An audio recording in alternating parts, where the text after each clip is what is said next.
सम्माननीय डॉक्टर गोपाल बघेल जी और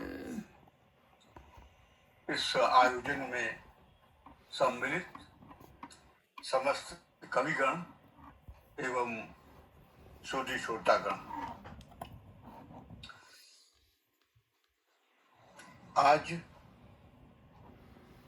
एक प्रकार से मेरी दो बहुत बड़ी उपलब्धियां हुई हैं। पहली उपलब्धि तो ये है कि भारतीय विदेश सेवा में संलग्न जो हमारे युवा अधिकारी हैं, वो भारतीय संस्कृति और भारतीय वांग्मय से संबंधित जो हमारे पर्व हैं, वो विश्व के हर देश में मनाए जाएं, इसमें वो अभिरुचि दे रहे हैं। और इस दिशा में टोरंटो की कौंसलाधीश डॉक्टर अपूर्वा श्रीवास्तव का मैं विगत 2-3 वर्षों से देख रहा हूं कि उनका अभिनव योगदान और उनकी रुचि इस प्रकार के कार्यों में होती है। और विशेष रूप से विश्व हिंदी समिति और अंतर्राष्ट्रीय हिंदी समिति भारत, जो दोनों से संबद्ध संस्थाएं हैं, उनके कार्यों में उनकी विशेष रुचि होती है। और मुझे जानकर बड़ी प्रसन्नता हुई डॉक्टर बघेल जी से कि जो आज का आयोजन है उसमें अपूर्वा जी ने प्रेरणा का काम किया। बिल्कुल। और उनसे कहा कि आप इस प्रकार का होली के पर्व के ऊपर एक कवि सम्मेलन का आयोजन करिए। तो ये मेरी एकांत ये प्रसन्नता जो है मुझे इस बात से हो रही है कि हमारी विदेश सेवा के लोग जो हैं ये इस दिशा में प्रयत्नशील हैं और उन्हें भी अपूर्वा जी का जो है अनुसरण करना चाहिए। और देशों के अंदर तो इस प्रकार का अनुसरण नहीं कर रहे हैं।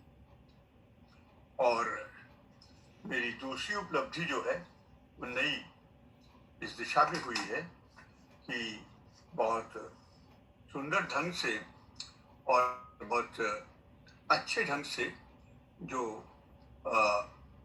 डॉक्टर भारतेंदु श्रीवास्तव जैसे लोग जो रह रहे हैं विदेशों के अंदर, यानी 60 और 65 वर्ष से, वो भी जो है वो अभी तक जो हमारी संस्कृति के मूलाधार हैं उनसे अभी जुड़े हुए हैं। और वास्तव में उनकी बहुत अच्छी रचना थी कि हम कनाडा में कैसे होली मनाएं और टोरंटो में कैसे होली मनाएं। एक ये भी इस आयोजन की बड़ी अच्छी उपलब्धि रही कि जो कह लीजिए कि रस और अलंकार से अलग हट करके नई कविता लिख रहे हैं, उन्होंने भी इसमें बड़ी अच्छी रुचि देख रखी। और इस कवि सम्मेलन में जैसे डॉक्टर विशाखा ठाकर और मीना चोपड़ा जी ने जो सूरज का ये प्रतिबिंब जो है वो कृष्ण के रूप में या प्रेमी के रूप में प्रकट किया अपनी इस नई कविताओं शैली के अंदर अचुकांत में, वो भी अपने आप में एक अच्छी उपलब्धि थी। मैं अब अपनी बात को समेट करके, सभी कवियों ने बहुत अच्छी रचनाएं प्रस्तुत की और संदीप त्यागी जी ने, भगवत शरण जी ने, शरण कई जी ने, और हमारे भारत से जो लोग जुड़े थे, रजनी शर्मा जी ने और विनीता तिवारी जी ने, इन सभी ने बहुत अच्छी रचनाएं प्रस्तुत की, श्यामा सिंह जी ने। तो मैं अपनी बात को वहीं से शुरू करता हूँ थोड़ा, जहाँ से डॉक्टर श्री भगवान शर्मा ने जो है वो अपनी बात समाप्त की थी। उन्होंने कहा कि ये एक अद्भुत होली का पर्व है कि जो 40 दिन तक मनाया जाता है और संसार में कोई भी त्योहार किसी भी देश में और किसी भी धर्म या किसी भी संस्कृति में ऐसा नहीं है तो 40 दिन तक मनाया जाए। उन्होंने मुझे स्मरण दिला दिया कि इससे भी अधिक 45 और 50 दिन तक ये पर्व हमारे जो ये पूरब के देश हैं भारत के पूर्वांचल के देश हैं, इनके अंदर मनाया जाता है। मणिपुर के अंदर एक यानी इस पर्व को, होली के पर्व को याओ सांग के नाम से जानते हैं। और इसमें वो एक झोपड़ी बनाते हैं बांस की, उसके अंदर चैतन्य महाप्रभु को रखते हैं और उनकी पूजा करते हैं। फिर वो मूर्ति निकाल करके उनकी, और फिर उसको जो है वो उसमें वो जैसे हम लोग होली जलाते हैं उस तरह से उस झोपड़ी को जलाते हैं, और फिर उसकी राख को लेकर के वो मत्थे में लगाते हैं। और हर घर की, पूरे मणिपुर के में कोई घर ऐसा नहीं बचता कि जिसकी चौखट पर उसको वो न लगाते। तो ये वहाँ 40 दिन से भी अधिक दिनों तक ये पर्व नहीं मनाया जाता है। जैसे आप तो हमारे बघेल जी बंगाल में बहुत रहे हैं, बंगाल में जो है वो इसे दोर पूर्णिमा के नाम से मनाते हैं।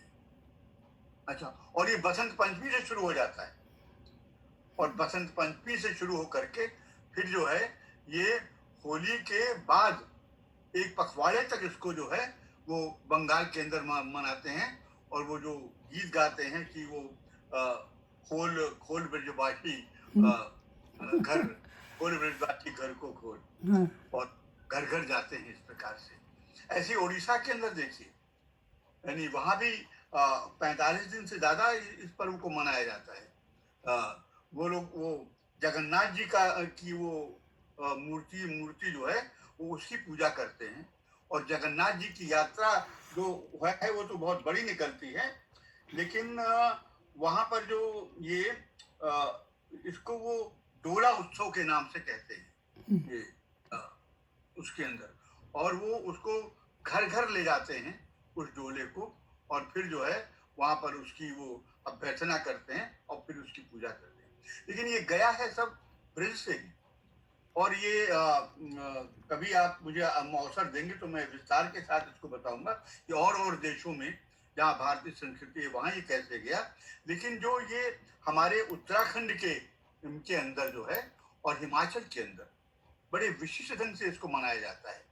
पहले तो वो कहते हैं इसको बैठकी की होली, यानी घरों के अंदर जो है वो 2 महीने तक लगातार औरतें जो हैं, महिलाएं गीत गाती रहती हैं।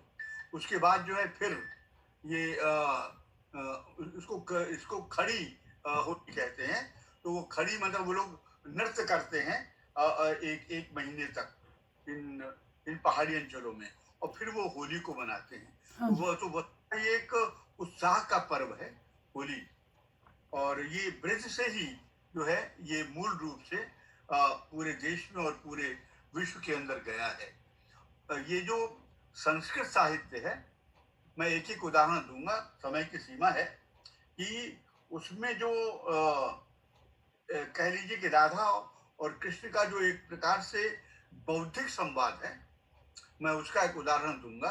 प्रणय के संवाद और प्रेम के संवाद तो बहुत हैं, लेकिन ये मैं एक बौद्धिक संवाद कह रहा हूँ कि एक श्लोक, मतलब ये संस्कृत के ही श्लोक के माध्यम से मैं उसे आपके सामने प्रस्तुत कर रहा हूँ कि अंगुल्याः कः कपाटः प्रहरति कुटिले माधवः किं बसंतो, नो चक्री किम कुलालो, नो धरणीधर किम फणींद्र। बहुत लंबा है ये, मैं बहुत संक्षेप में कह रहा हूँ। जैसे हमारी जो है वो राज जी ने जो है अपनी कविता को बड़ा संकुचित कर मतलब छंद सुनाए, बाकी उन्होंने नहीं सुनाए। मैं भी इसको बहुत संक्षेप में कह रहा हूँ कि ये होली की रात्रि है, होली की रात्रि है।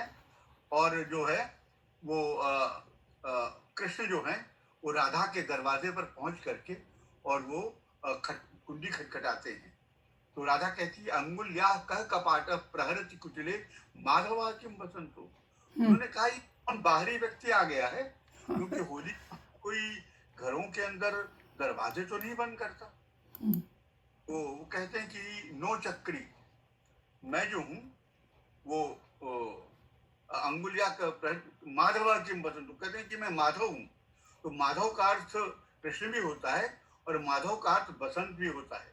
तो राधा कहती है कि यहाँ बसंत का क्या काम है, तुम बसंत का होली के दिन क्या काम है? तो फिर वो कहती नो चक्री, कि नहीं मैं चक्रधारी हूँ। तो कहती क्यों कुलालो? उसका अर्थ चक्रधारी कृष्ण भी होता है, उसका अर्थ कुमार भी होता है। तो बोले कि जाओ कुमारों की बस्ती में, तुम यहाँ क्यों आए हो? कहती नो धरणीधर, हाँ, धरणीधर हूँ। तो धरणीधर का अर्थ कृष्ण भी होता है, धरणीधर का अर्थ जो है सर्प भी होता है, हाँ, शेषनाग।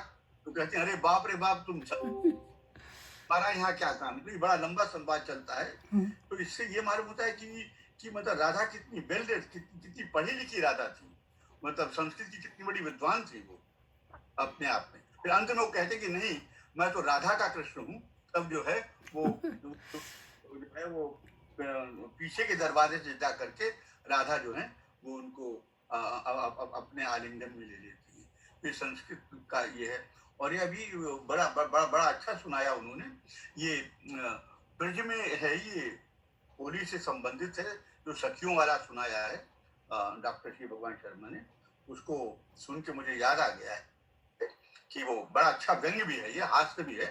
कि वो जो गोपियां हैं वो कहती हैं कि कृष्ण के बारे में कि सुकुमारिता देख कुमारी लगे, छल छंद सिखित चित चोरन के, और जमुना तट गोपी ने रोकत हो कर कौतुक भौह मरोरन के, जो नंद लता तुम होते लली, तो गरे कटी जात करोरन के।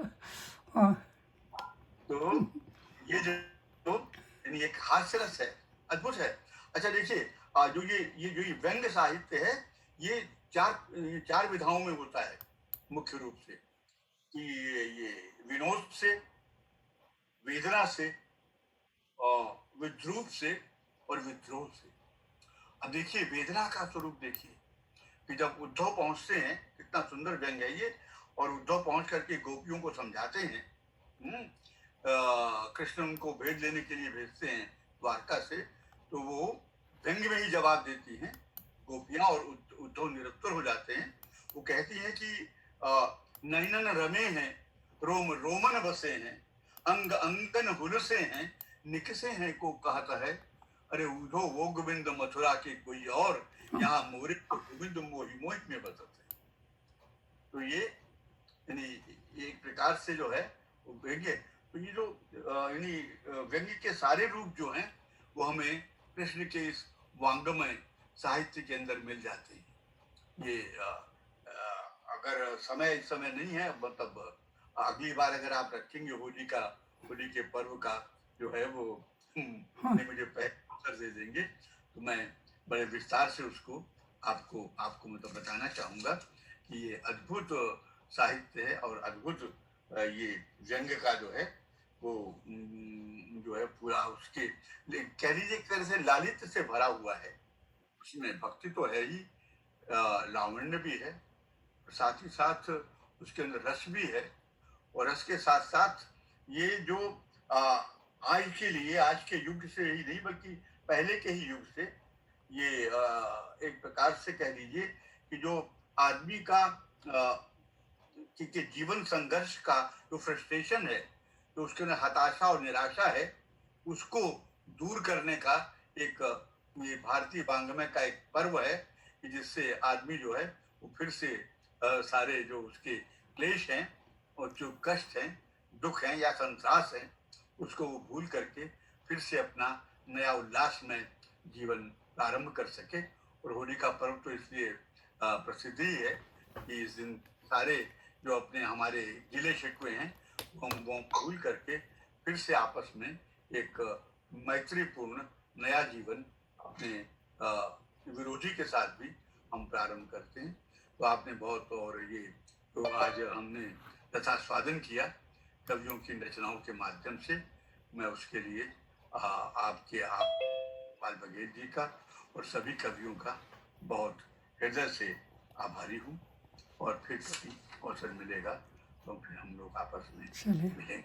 बहुत शब्दों आप सबको होली की जो है वो अनंत मंगल कामनाएं और अनंत शुभकामनाएं और बधाइयाँ अर्पित करता हूँ। बहुत बहुत धन्यवाद। चलिए, बहुत बहुत आनंद आया। और ये जो भी कुछ हम लोग किए हैं अंत तक भी